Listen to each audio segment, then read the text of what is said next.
আসসালামু আলাইকুম রহমতুল্লাহ বারাকাতুহু। আজকের টপিকটা হবে গল ব্লাডার ফ্লাশ। এটা কি জিনিস আপনারা হয়তো বা জানেন যে আমাদের শরীরে কোথাও কোথাও স্টোন হয়, যেমন kidney stone, gall bladder stone. তো এগুলা আমরা কি জানি অপারেশন, সার্জিক্যাল, কিন্তু কিছু ন্যাচারাল প্রসিডিউর রয়ে গেছে। আমি বলি যে কোনো স্টোন, এইটা হচ্ছে সলিড অ্যাসিড, মানে আপনার বডি যদি অ্যাসিডিক হয়, আপনি জানেন কিছু জন্য অ্যাসিডিক হয়, আপনার সেডেন্টারি লাইফস্টাইল এবং অ্যাসিডিক খাওয়া, এই দুইটা থেকেই আপনার বডি অ্যাসিডিক হবে। এবং বডি অ্যাসিডিক হওয়া মানেই বুঝছেন আপনার বডি এত স্মার্ট, আপনি যদি লিকুইড অ্যাসিড, আপনি যে ব্লাড যদি লিকুইড অ্যাসিড হয়ে যায় আপনি বাঁচতে পারবেন না। আমার বডি কী করে, অত্যন্ত স্মার্ট, সে তো চাবে না যাতে আপনি মারা যান। সে কী করে, এই লিকুইড অ্যাসিডকে সলিডিফাই করে যেখানে মনে করেন আপনার জীবনের জন্য খুব একটা ক্ষতিকর না, রিস্কি না, সেইখানে সে এগুলা জমায়। যেমন gout, kidney stone, gall bladder stone, এগুলো হচ্ছে solid acid, liquid acid solid form. এখন আমি যদি চাই যে ন্যাচারাল ওয়েটা ট্রিটমেন্ট, আমি কি বলবো আপনাদেরকে যে প্রচুর পরিমাণে অ্যালকালাইন ওয়াটার খান। যদি আয়োনাইজড অ্যালকালাইন ওয়াটার হয় ভেরি গুড, এবং অ্যালকালাইন মানে উদ্ভিদ জগতের 90% প্লান্ট বেস, মানে অ্যালকালাইন খাবার খান। এখান থেকে আমাদের আরম্ভ করতে হবে।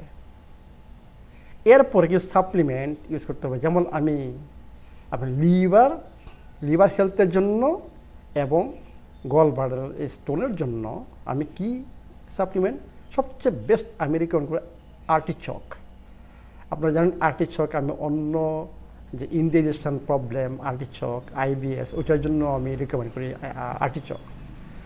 আর্টিচক এবং সিলিমারিন বা মিল্ক থিসেল, ওইটা একটা ভালো কারণ এটা লিভারের ফাংশন ভালো করবে। কারণ আপনি জানেন স্টোন মানে লিভারের ফাংশন আপনার কম্প্রোমাইজড। তো এই জন্য এই দুইটা জিনিসও আপনি ইউজ করবেন। এবং ওই যে বললাম শরীরকে অ্যালকালাইন স্টেজে আনবেন, অ্যালকালাইন ফুড দিয়ে এবং অ্যালকালাইন পানি দিয়ে। এখন কথা হচ্ছে যে এগুলো তো আমরা করব, এটা লেংদি প্রসেস, কিন্তু আমার এখন কি করতে হবে, আমি দুইটা মেথড বলবো। একটা হচ্ছে যারা ব্লাড সুগারের যাদের প্রবলেম নাই, মানে একটা ডায়াবেটিস ফ্রি, যাদের ডায়াবেটিস নাই বুঝছেন ওদের জন্য। আরেকটা হচ্ছে যাদের ডায়াবেটিস আছে ওদের জন্য। তো প্রথম আমি বলবো যাদের ডায়াবেটিস নাই ওরা কী করবেন, ইনগ্রেডিয়েন্টসগুলো দেখেন কী কী লাগবে। আপনার লাগবে অর্গানিক আপেল, আপনার লাগবে organic extra virgin cold press olive oil, এবং organic apple vinegar with the mother. এই তিনটে জিনিস লাগবে এবং একটা স্লো জুসার লাগবে। কিভাবে আপনি এই জিনিসটা তৈরি করবেন এবং প্রসিডিউরটা কী? প্রসিডিউর হচ্ছে 2 দিনের প্রসিডিউর। প্রথম আপনাকে এই মিক্সারটা তৈরি করতে হবে। আপনি একটা বড় গ্লাস নেবেন, মনে করেন 300 মিলিলিটার একটা গ্লাস নেবেন। আপনার 160 মিলিলিটার আপনাকে তৈরি করতে হবে আপেল জুস। আবার বলতেছি এটা অর্গানিক আপেল হতে হবে। এবং 80 মিলিলিটার মানে 160 মিলিলিটার আপেল জুস এবং 80 মিলিলিটার অলিভ অয়েল মিক্সড করবেন, মানে 240 মিলিলিটার হবে টোটাল। মিক্সড করবেন, এরপরে 1-2 চামচ, ছোটো চামচ, চা চামচ আপেল ভিনেগার মিক্সড করবেন। মিক্স করে আপনি এটা আস্তে আস্তে খাবেন। প্রথম দিনে 3 বার এই মিক্সারটা খাবেন, সেকেন্ড দিনে 2 বার খাবেন।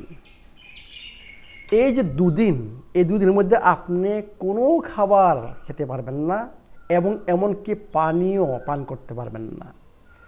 যদি আপনার ইচ্ছা হয় শুধু ওই যে আপেল জুস, স্লো জুসারের মাধ্যমে অর্গানিক আপেল জুস, শুধু ওইটা পান করতে পারবেন।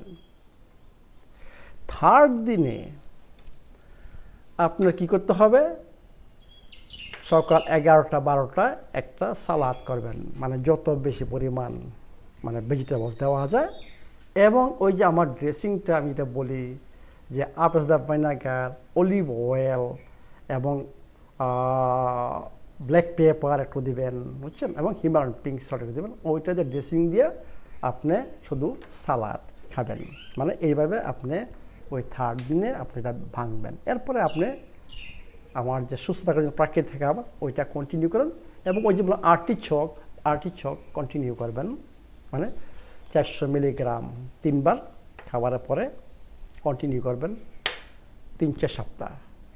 এবং ওই যে বললাম শরীরকে এনিহাও যদি নেক্সট যদি আবার না আসে, আপনি এই প্রবলেম যদি আবার না আসে, এই জন্য আপনাকে কী করতে হবে, ওই যে 7টা গোপন সূত্র এবং সুস্থ থাকার জন্য প্রাকৃতিক খাবার এটা ফলো করতে হবে। এবং স্টোনের সাইজ যদি বড় হয়ে যায়, এভাবে যদি না সলিউশন না করতে পারেন, তখন আপনাকে অবশ্যই অপারেশনে যেতে হবে। এবং আমি মনে করি মানে ওই অপারেশন মধ্যে এখন অনেক কিছু সব মডার্ন, বুঝছেন, অপারেশন যেগুলো আল্ট্রাসাউন্ডের মাধ্যমে, বুঝছেন, সাউন্ড ওয়েভের মাধ্যমে এগুলো দূর করা হয়, অথবা মেডিকেল ট্রিটমেন্ট এখন অনেক উন্নত হয়ে এসে, বুঝছেন, এইসব ব্যাপারে, সার্জিক্যালের ব্যাপারে। তো এটা আপনাদের সাইজ বড় হলে ওটা করতে হবে, অন্য কোনো পথ নাই এটি। এখন এটা যাদের ডায়াবেটিস, হাইপোগ্লাইসেমিক যদি না হয়, বুঝছেন, এটা আপনারা করবেন না। আপনারা ট্রাই করতে পারেন, কিন্তু অত্যন্ত কন্ট্রোলে করতে হবে। কারণ দেখেন আপেল জুস, প্রচুর পরিমাণে আপেল জুস খাচ্ছেন, এটার মধ্যে প্রচুর পরিমাণে সুগার রয়ে গেছে, বুঝছেন এটি।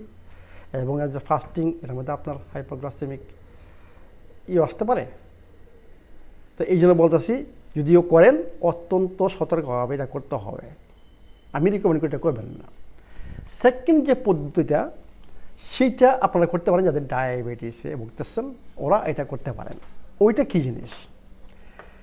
ওইটা হচ্ছে আপনার 2 কাপ মানে আমি মনে করি 400 মিলিলিটারের মতো হবে আপনার lemon juice, fresh lemon juice. এবং 120 থেকে 180 মিলিলিটার আপনার নেবেন ওই যে organic olive oil, extra virgin cold press olive oil নেবেন, মিক্স করবেন এটাকে, মানে কত হলো ওই কিন্তু হাফ লিটারের উপরে হয়ে যাবে, মানে 400 প্লাস হলো মনে করেন 150, মানে 550 মিলিলিটার হবে, বুঝছেন।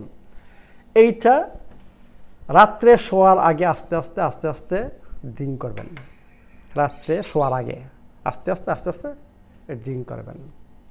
এটি সকালে ঘুম থেকে টয়লেটটা খেয়াল করবেন, দেখবেন যে গ্রিন জাতীয় কোনো জিনিস আপনার পায়খানার মধ্যে বের হয় কিনা। যদি বের হয়, মনে করতেছেন যে আপনার আপনার স্টোন বের হচ্ছে, মানে ইয়ের থেকে। যদি স্টোন দেখেন বের না হয়, মানে কি আপনার সাইজ বড় মানে কি, আবার বলতেছি আপনাকে, সেই একই প্রসেস, মানে সার্জারিতে যেতে হবে। আপনার অন্য কোনো পথ নাই, বুঝছেন। কারণ এত বড় পাথর, এটা আমাদের ন্যাচারাল ওয়েকে ডিজলভ করা, বুঝছেন, এটা সম্ভব না, বুঝছেন। সাধারণত ছোট থেকে মিডল সাইজের, বুঝছেন, যেটা স্টোন, সেইগুলোকে আমাদের এই পদ্ধতিতে ডিজলভ করা যায়। এটি তো এই 2টা পদ্ধতি ডিপেন্ডিং আপনার শরীরের কন্ডিশন অনুসারে এবং আপনার যে আপনার ডায়াবেটিসে ভুগতেছেন না, আপনার ডায়াবেটিস নাই, এই 2টা পদ্ধতি আপনারা ইউজ করেন ইনশাল্লাহ। এবং আমি সবসময় বলি, শরীরে কোনোদিন কখনো স্টোন হবে না যদি আপনারা শরীরকে অ্যালকালাইন স্টেজে রাখেন। আমি এই নিয়ে প্রত্যেকবার ভিডিওতে বলি যে আমাদের শরীর থাকতে হবে অ্যালকালাইন স্টেজে 7.38 থেকে 7.42, অত্যন্ত একটা সংকীর্ণ একটা রেঞ্জের মধ্যে থাকে। এই রেঞ্জের মধ্যে আমাদের বডি ফাংশন ভালো হয়। এই রেঞ্জের মধ্যে যদি আপনি রাখতে পারেন, আপনার শরীরে কোনো প্রবলেম হবে না ইনশাল্লাহ। তা আমি মনে করি যে গল ব্লাডার ফ্লাশ নিয়ে অনেক কিছু বলতেন, স্যার একটা ভিডিও করেন, এটি তো আজকে ভিডিওটা করলাম। এটি তা আপনার যেটা পছন্দ হয়, যেটা অ্যাভেলেবেল হবে, ওইটি আপনারা করেন ইনশাল্লাহ, এবং শরীরকে অ্যালকালাইন স্টেজে রাখেন। Thank you very much.